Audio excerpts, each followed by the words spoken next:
Monsieur? J'ai une question à propos des invariants. Vous avez dit dans ce cas que les préconditions facilitent, c'est un équivalent des invariants, c'est-à-dire on est sûr que les invariants sont respectés. Est-ce que c'est toujours le cas?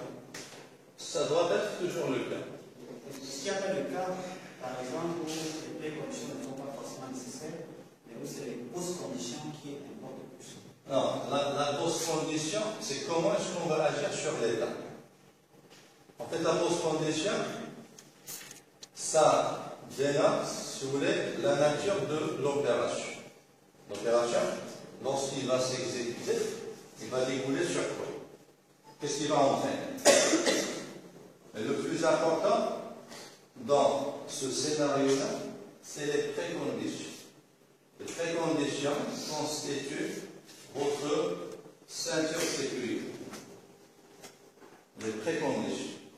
La post-condition, on peut la déterminer à partir de la description de l'opération. Cette opération, elle fait ça et ça. Donc, à partir de là, on va formuler la post. Mais à quoi il faut faire attention? C'est les préconditions. Sachant que, dans le cas général, il y a des opérations qui peuvent ne pas avoir de préconditions. C'est possible. Une opération sans préconditions. Sans préconditions. Ok? Est-ce que, si vous allez entamer ce scénario tel qu'on l'a décrit, est-ce que vous allez faciliter la tâche, par exemple, aux personnes qui vont prendre la suite du travail? Par exemple, les développeurs. Est-ce que vous allez faciliter la tâche aux développeurs? Hein? Certainement. Certainement. Certainement, vous facilitez la tâche aux développeurs. Imaginez un développeur qui va réaliser cette opération. C'est une opération simple. Mais imaginez un cas concret, là, vous allez faciliter énormément la vie des développeurs. Ok? Bien. Donc, tu arrêtes.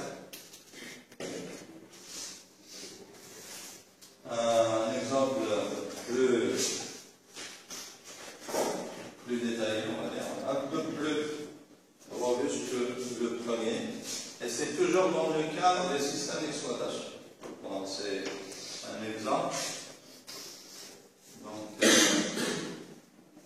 alors, ce système, qu'est-ce qu'il présente? Ou bien qu'est-ce qu'il représente?